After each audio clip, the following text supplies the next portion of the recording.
आइए बच्चों, अब देखते हैं example 5.8। The earth's magnetic field at the equator is approximately 0.4 gauss. ये गॉस है। Estimate the earth's dipole moment. अब देखिए, पहले तो यहाँ पे जो वैल्यूज दे दी है वो मैं लिख लेता हूं। आपको अर्थ मैग्नेटिक फील्ड दिया है जिसे मैं नाम दे देता हूं बीई। इक्वेटर के ऊपर दिया है इसलिए नाम दे रहा हूं बीई। दैट इज 0.4 गॉस और 1 गॉस इज 10⁻⁻4 टेस्ला। तो ये हो जाता है 4 इंटू 10⁻⁻5 टेस्ला, है ना। और आपको जो फाइंड करना है वो है dipole moment m। Now earth's magnetic field on the equator is given by this equation. देखिए यहाँ पे ये इक्वेटर का मैग्नेटिक फील्ड है तो मैं बीई लिख रहा हूं और इक्वेशन आपको याद होगा μ0/4 और यहाँ पे क्या आएगा, हाँ m/r³ है ना। और μ0/4 आपको पता है 10⁻⁷ हो जाता है, तो यहीं से मैं सिंप्लीफाई कर लेता हूं इसे, तो m/r³। अब दरअसल इसमें से हमें चाहिए m, तो मैं m को सब्जेक्ट बना लेता हूं। तो ये मिल जाएगा आपको 10⁻7। देखना है ये मैंने क्या लिखा है, 10⁻7 multiplied by b and r³। ठीक है, ये 10⁻⁷ है यहाँ पे, बट यहाँ पे लेंगे हम न्यूमरेटर में लेंगे तो 10⁻7 हो जाएगा। चलिए अब यहाँ पे वैल्यूज तो हमारे पास है, पुटअप कर देते हैं। 10⁻7 मल्टीप्लाइड बाई बी कितना है 4 इंटू 10⁻⁵ और r³। अब समझिए r तो हमें कहीं पे दिया नहीं है, लेकिन क्योंकि आपको मैग्नेटिक फील्ड इक्वेटर के ऊपर मांगा है और इक्वेटर अर्थ सरफेस पे होता है, तो सेंटर से अर्थ सरफेस का जो डिस्टेंस है वो हम उसकी रेडियस जितना यानी कि अर्थ की रेडियस जितना ले सकते हैं। तो हम r इजकल टू ले सकते हैं आर ई, राइट।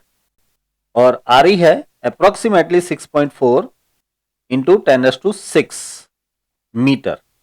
तो इसे मैं यहां पे ले लेता हूं, ये हो जाएगा 6.4 इंटू 10⁻6 एंड होल क्यूब।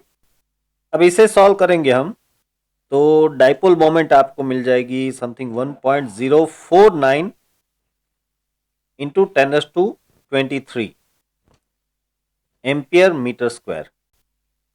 आपको पता है कि डाइपोल मोमेंट का यूनिट है एम्पियर मीटर स्क्वायर। तो ये हो जाता है हमारा आंसर कि अर्थ की जो डाइपोल मोमेंट है वो हो जाएगी 1.049 into 10⁻23।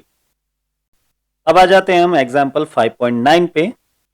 In the magnetic meridian की बात है, of a certain place the horizontal component of earth magnetic field is 0.26 Gauss and the deep angle is 60 degree. What is the magnetic field of Earth at this location? देखिए पहले यहाँ पे एक बात notice कीजिए कि यहाँ पे आपको कहा है कि मैग्नेटिक मेरिडियन में ये डीप एंगल इतना मिल रहा है। ठीक है, ये जरूरी है क्योंकि जब भी डीप एंगल मेजर किया जाता है तो आप जानते हो कि ऐसी मैग्नेटिक नीडल से किया जाता है जिसकी एक्सिस हॉरिजॉन्टल हो और जो नीडल खुद एक वर्टिकल प्लेन में घूम सकती हो, और वो वर्टिकल प्लेन हमेशा मैग्नेटिक मेरिडियन में ही होना चाहिए, तभी जाके आपको डीप एंगल जो है वो सही मिलेगा। अदरवाइज डीप एंगल मिलेगा लेकिन अलग मिलेगा। मैं ये कह रहा हूं कि अगर आप मैग्नेटिक मेरिडियन के बदले किसी दूसरे प्लेन में, किसी दूसरे वर्टिकल प्लेन में मैग्नेटिक नीडल रख के उसका डीप एंगल चेक करोगे तो डीप एंगल मिल तो जाएगा लेकिन वो सही डीप एंगल नहीं होगा। इसलिए ये मेंशन करना जरूरी होता है कि जो नीडल है वो मैग्नेटिक मेरिडियन में रखी है। तो यहाँ पे आपको क्लियरली कहा है कि in the magnetic meridian of certain place. चलिए अब बात क्या है पूरी समझ लेते हैं। आपको किसी मैग्नेटिक मेरिडियन में डीप एंगल मेजर करके दिया है जो कि है 60 डिग्री। ठीक है, हम पहले सारी वैल्यूज लिख लेते हैं। देखिए यहाँ पे डीप एंगल यानी कि एंगल ऑफ इंक्लिनेशन जो है वो आपको दिया है 60 डिग्री, तो आई इजकल टू हो जाता है 60 डिग्री। फिर horizontal component of earth magnetic field दिया है जो कि है 0.26 गॉस। तो ये आप जानते हो कि हॉरिजॉन्टल कंपोनेंट है तो इसे लिखते हैं एच ई। तो एच ई जो है वो है 0.26 गॉस, यानी कि आप कह सकते हो 2.6 इंटू 10⁻⁵ टेस्ला, है ना। तो ये आपको हॉरिजॉन्टल कंपोनेंट मिल गया अर्थ मैग्नेटिक फील्ड का। अब आपको जो फाइंड करना है वो है magnetic field of earth at this location, यानी कि आपको जो टोटल मैग्नेटिक फील्ड है जिसे हम बी कह देते हैं वो आपको फाइंड करना है।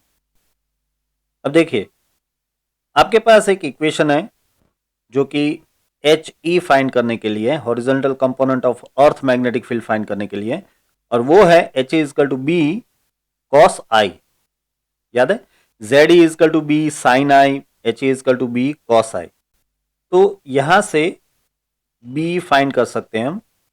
बी इजकल टू हो जाएगा एच ई अपॉन कॉस आई यानी कि कॉस 60, राइट।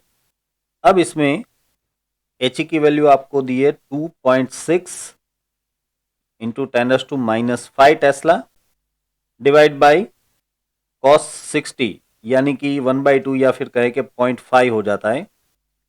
तो इस तरह से आपको बी की वैल्यू मिल जाएगी, that will be 5.2 into 10⁻⁵ Tesla, right. वैसे इसे आप 0.52 गॉस ऐसे भी लिख सकते हो। तो इस तरह से ये आपको उस पर्टिकुलर पॉइंट का टोटल मैग्नेटिक फील्ड यानी कि अर्थ्स मैग्नेटिक फील्ड मिल रहा है। अब देखते हैं example 5.10। A solenoid has a core of a material with a relative permeability 400. The windings of the solenoid are insulated from the core and carry a current of 2 ampere. If the number of turns is 1000 per meter, then calculate capital H, capital M, capital B and the magnetizing current, that is IM. देखिए यहाँ पे आपको एक solenoid दिया है और जिसके अंदर का जो कोर है उसकी रिलेटिव परमिएबिलिटी 400 है, ठीक है। और इसमें करंट जो पास हो रहा है वो 2 एम्पियर है और number of turns per unit length, ये 1000 जो है वो पर मीटर लिखा है, तो ये number of turns per unit length जो है वो है 1000। तो आपको H यानी कि मैग्नेटिक इंटेंसिटी, M यानी कि मैग्नेटाइजेशन, B यानी कि magnetic field and magnetising current IM इतना फाइंड करना है। अब देखते हैं example 5.10। A solenoid has a core of a material with relative permeability 400. The windings of the solenoid are insulated from the core and carry a current of 2 ampere.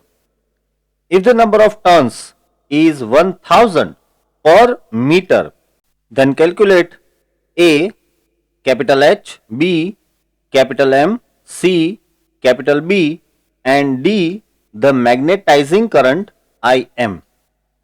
देखिए यहां पे आपको एक सोलेनॉइड दिया है और सोलेनॉइड के कोर में जो मटेरियल डाला है उसकी रिलेटिव परमिएबिलिटी आपको दी है वो है 400 और ये जो सोलेनॉइड है इसमें से जो करंट पास हो रहा है वो है 2 एम्पियर और number of turns per unit metre यानी कि number of turns per unit length आपको 1000 दिया है।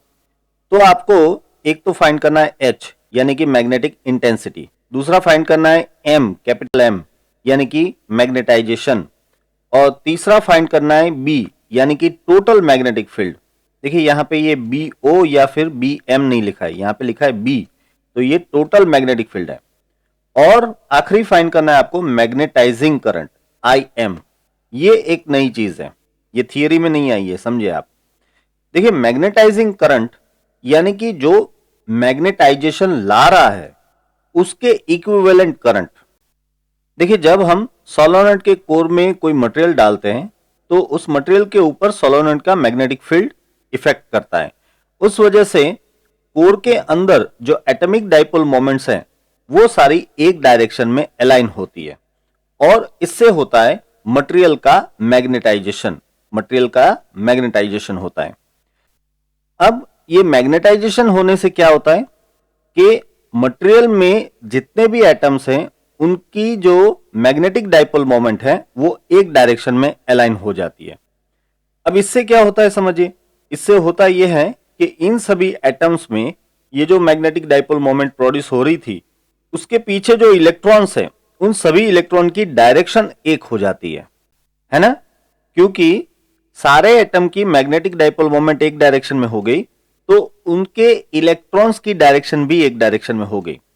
अब पूरे मटेरियल के सारे एटम्स की जो इलेक्ट्रॉन की डायरेक्शन है वो एक हो गई, तो इन सभी इलेक्ट्रॉन के रिवोल्यूशन की वजह से एक टोटल करंट प्रोड्यूस होता है, जिसे कहते हैं मैग्नेटाइजिंग करंट। क्योंकि ये जो करंट है वो ही दरअसल मैग्नेटिक डाइपोल मोमेंट प्रोड्यूस कर रहा है, और उसी वजह से पूरे सब्सटेंस का मैग्नेटाइजेशन हुआ है। तो इस वजह से इस करंट को मैग्नेटाइजिंग करंट IM कहते हैं। अब ये कैसे फाइंड करेंगे, ये बात हम देखते हैं। पहले तो यहां पे जो वैल्यूज दी है वो सारी मैं लिख लेता हूं। देखिए, आपको रिलेटिव परमेबिलिटी म्यू आर दिया है 400, फिर करंट दिया है आपको 2 ampere, number of turns per unit length आपको दिया है 1000 मीटर इनवर्स। ऑब्वियसली ये number of turns per unit length है, इसलिए इसका यूनिट हो जाएगा मीटर इनवर्स। फिर आपको मैग्नेटिक इंटेंसिटी H फाइंड करना है, मैग्नेटाइजेशन कैपिटल M फाइंड करना है, और total magnetic field B find करना है, और मैग्नेटाइजिंग करंट IM फाइंड करना है। अब सबसे पहले हम मैग्नेटिक इंटेंसिटी H फाइंड कर लेते हैं। देखिए, आपको पता है H is equal to NI, right? तो सिंपल है, हमें सिर्फ वैल्यूज पुटअप करनी है। N है आपके पास 1000 और करंट I दिया है आपको 2, तो ये हो जाता है 2000 एम्पियर मीटर इनवर्स। ये मिल गया H, ये है हमारा पहला आंसर, ब्रैकेट कर लेते हैं। अब हम फाइंड करते हैं दूसरा B, that is total magnetic field. अब देखिए, टोटल मैग्नेटिक फील्ड जिसे हम B कहते हैं, आपको याद होगा कि हमने थियरी में इस B को दरअसल B0 प्लस BM कहा था, और फिर इस इक्वेशन को सॉल्व करते करते आपको पता है कि हम यहां तक पहुंच गए थे कि B is equal to mu r mu 0 H, जहां पे म्यू आर क्या है, रिलेटिव परमेबिलिटी, और ये हमें 400 दे दी है। म्यू 0 क्या है, परमेबिलिटी ऑफ वैक्यूम, ये आपको पता है कि 4 पाई इंटू 10⁻⁻7 होती है, और H आपको ऑलरेडी मिल गया है, वो है 2000। इसे सॉल्व करेंगे तो हमें मिल जाएगा total magnetic field near about 1.0 Tesla. ये हो गया टोटल मैग्नेटिक फील्ड B। अब आगे बढ़ते हैं और फाइंड करते हैं हम C, मैग्नेटाइजेशन। देखिए, मैग्नेटाइजेशन कैपिटल M फाइंड करने के लिए हमें एक इक्वेशन लेना पड़ेगा, जिसे हमने थियरी में प्रूव किया था कि B upon mu 0 minus M is equal to H। याद है? इसमें से हम M को सब्जेक्ट बना लेते हैं, तो आपको मिल जाता है M is equal to B upon mu 0 minus H, right? इसमें भी जैसा कि हमने देखा कि B जो है वो क्या है, it is mu r mu 0 H upon यहां पे म्यू 0 है माइनस H। तो आप समझ सकते हो कि इसमें से म्यू 0 कैंसिल हो जाएगा, और आपको मिलेगा दरअसल mu r minus 1 into H। इसे सॉल्व करना आसान हो जाएगा, क्योंकि देखिए म्यू आर तो हमारे पास है, म्यू आर कितना है 400 माइनस 1, और जो H है वो है हमारे पास 2000। तो अब ये 400 माइनस 1 यानी कि 399 होता है, लेकिन हम इसे 400 लेके ही चल सकते हैं। तो ये अप्रोक्सीमेटली आपको आंसर मिल जाएगा, दैट इज 8 इंटू 10⁵, और unit obviously ampere metre inverse होता है, क्योंकि ये है capital M, magnetisation capital M। तो ये हो गया हमारा एक आंसर। अब देखिए, इसी पे से हम आगे बढ़ेंगे और IM फाइंड करेंगे, मैग्नेटाइजिंग करंट IM। ठीक है, अब इसे कैसे सॉल्व करना है, उसका लॉजिक मैं आपको समझाता हूं। चलिए देखिए, हमारे पास टोटल मैग्नेटिक फील्ड का एक इक्वेशन है, B is equal to B0 plus BM, सबसे पहला इक्वेशन, राइट। यहां पे B0 यानी कि सोलोनॉइड में जो करंट पास हो रहा है उसकी वजह से प्रोड्यूस होने वाला मैग्नेटिक फील्ड, और BM यानी कि जो अंदर मैग्नेटाइजेशन होता है उसकी वजह से प्रोड्यूस होने वाला मैग्नेटिक फील्ड। दरअसल मैग्नेटाइजेशन की वजह से उसमें जो सारे एटम्स हैं वो मैग्नेटिक फील्ड की डायरेक्शन में अरेंज होते हैं और उनके सारे इलेक्ट्रॉन्स की डायरेक्शन एक हो जाती है, और इन सभी इलेक्ट्रॉन की डायरेक्शन एक होने की वजह से, यानी कि उनका रिवोल्यूशन एक ही डायरेक्शन में होने की वजह से एक इंटरनल करंट प्रोड्यूस होता है जिसे कहते हैं हम मैग्नेटाइजिंग करंट। तो इसका इक्वेशन दरअसल थियरी में नहीं है, लेकिन हम कॉमन सेंस से इसे बना सकते हैं। किस तरह से मैं आपको समझाता हूं। देखिए, B0 का जो इक्वेशन है वो है μ0 Ni, राइट। इसी तरह से हम BM का एक इक्विवेलेंट इक्वेशन बना सकते हैं और वो हो जाएगा μ0 NIm, राइट। अब इसमें से आप लिख सकते हो that B upon μ0 small n that will be equal to I plus Im, और अब मुझे फाइंड करना है दरअसल Im, तो Im इजकल टू आपको मिल जाएगा B upon μ0 n minus I, right. अब यहां पे हम वैल्यूज पुटअप कर देते हैं। तो सबसे पहले है यहां पे टोटल मैग्नेटिक फील्ड B जो कि है 1 टेस्ला, और μ0 यानी कि 4 पाई इंटू 10⁻⁻⁷, और n ये दिए आपको 1000, और माइनस आई यानी कि जो करंट है वो है 2 एम्पियर। अब ये पहला टर्म जो है इसका आंसर आपको मिल जाएगा near about 796 ampere minus 2 ampere. तो इस तरह से आपको Im यानी कि मैग्नेटाइजिंग करंट मिल रहा है 794 एम्पियर। आप देख पा रहे हो कि ये करंट बहुत बड़ा है। इवन सोलोनॉइड में से हम जो करंट पास कर रहे हैं वो है सिर्फ 2 एम्पियर, जबकि मैग्नेटाइजेशन की वजह से जो अंदर करंट प्रोड्यूस हो रहा है वो है 794 एम्पियर। और इसी वजह से दरअसल आपको इतना अच्छा मैग्नेटिक फील्ड मिलता है जब आप सोलोनॉइड के अंदर कोर में कोई मैग्नेटिक मटेरियल लेते हो तब। यहाँ पे मैं आपको बता दूं कि टेक्स्ट बुक में ये जो इक्वेशन लिया है उसमें कुछ गलती है, मीन्स कुछ प्रिंटिंग एरर रह गई है।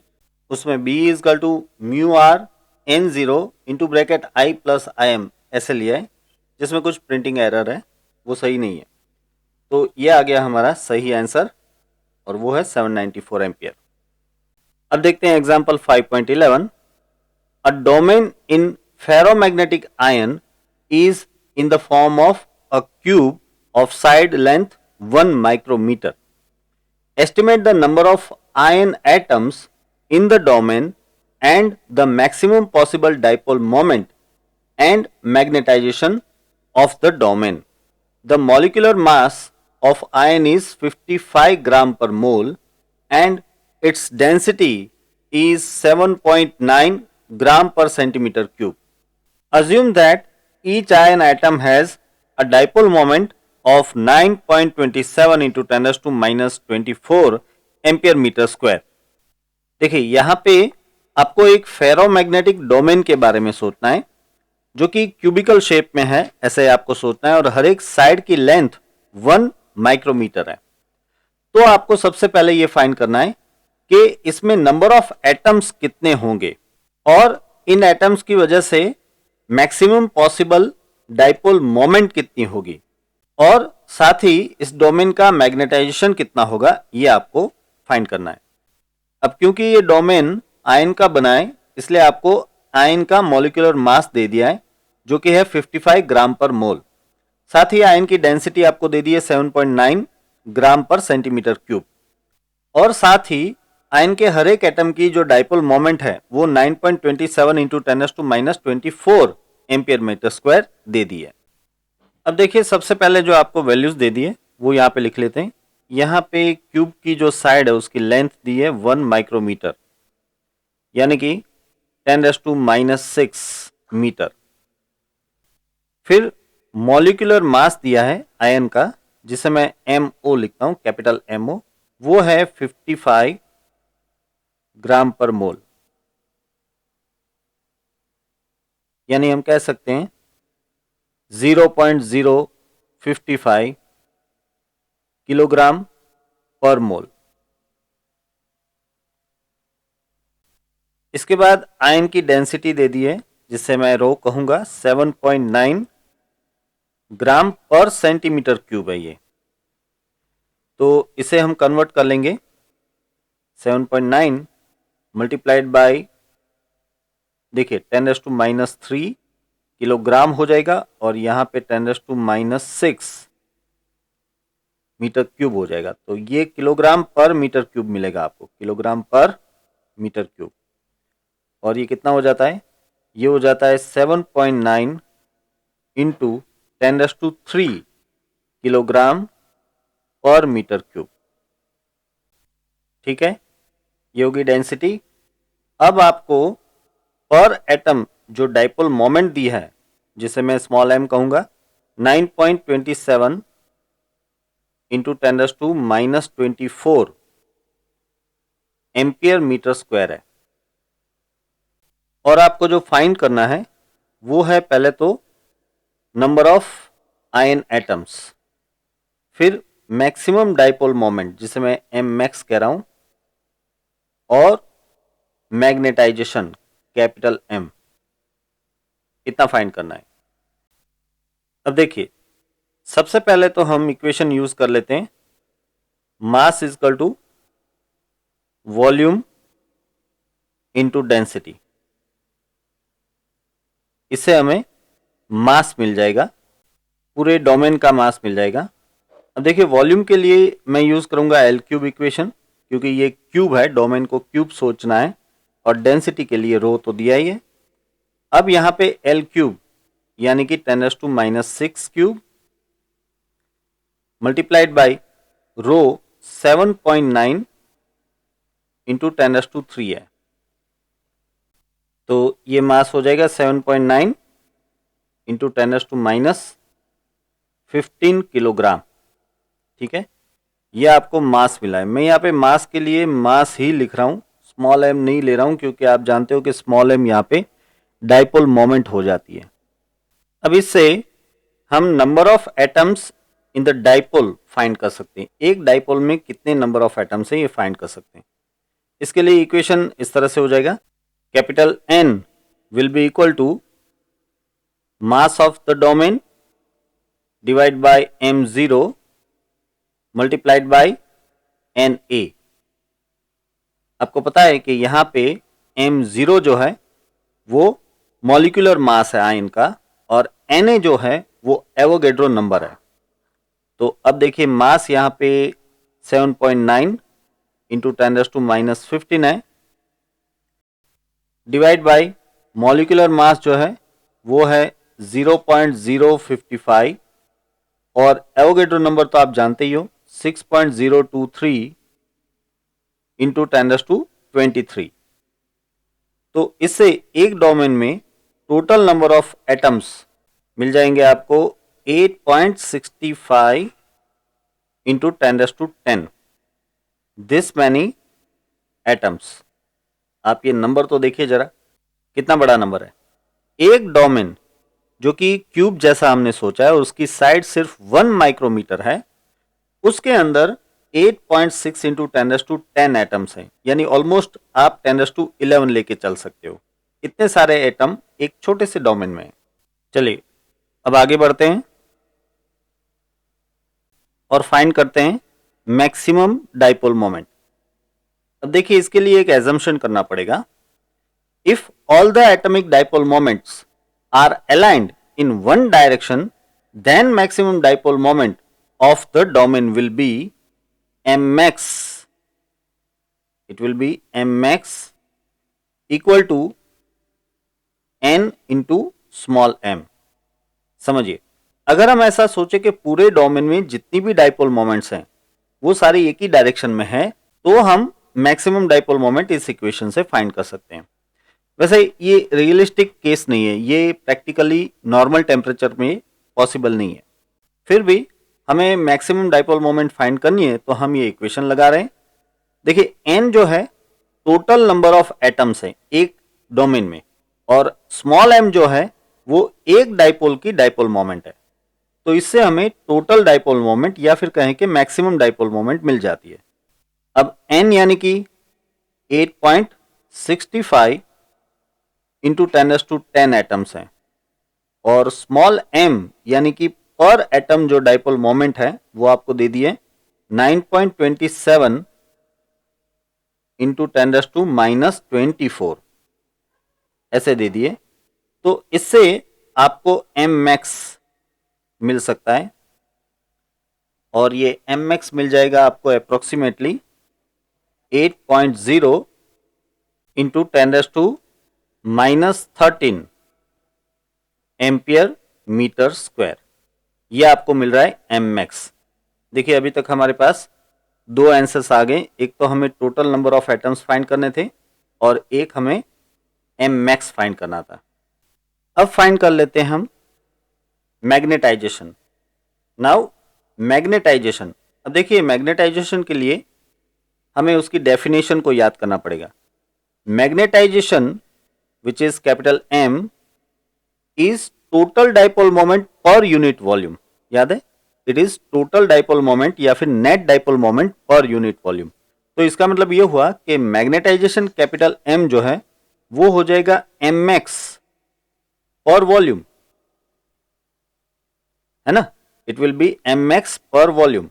अब देखिए m max है 8.0 इंटू 10⁻13, और जो वॉल्यूम आपको मिला था वो मिला था 10⁻18, है ना, क्योंकि लेंथ आपको दी है 1 माइक्रोमीटर, यानी कि लेंथ हो जाएगी 10⁻6 मीटर, और उसका क्यूब ले लो तो ये हो जाता है 10⁻18 मीटर क्यूब। ये हो गया वॉल्यूम। अब इसे सॉल्व कर लीजिए तो आपको कैपिटल M मिल जाएगा 8.0 into 10⁻5 that much ampere metre inverse. तो ये हो गया हमारा फाइनल आंसर भी, यानी कि मैग्नेटाइजेशन। ठीक है, और इसी के साथ बच्चों इस चैप्टर के एग्जाम्पल के सारे न्यूमेरिकल्स यहाँ पे कंप्लीट हो जाते हैं। आई होप कि एग्जाम्पल्स के ये सारे न्यूमेरिकल्स आपको समझ में आए होंगे, और इसी के साथ ये लेक्चर मैं यहाँ पे समाप्त करता हूँ। साथ ही बता दूं कि इन एग्जाम्पल्स के PDF की लिंक मैंने डिस्क्रिप्शन में रख दिए, जिसे आप डाउनलोड कर सकते हैं। लेकिन मैं हर बार की तरह आपको बताना चाहूँगा कि बेटर ये रहेगा कि आप इन न्यूमेरिकल्स को इस वीडियो लेक्चर्स में से ही नोट डाउन कीजिए, क्योंकि जिस तरह से आपने न्यूमेरिकल को समझा है उसी तरह से अगर आपने न्यूमेरिकल को लिखा होगा तो आपको आसानी से याद रह पाएगा। Alright, so here with Anshuman Valdania signing off. Take care.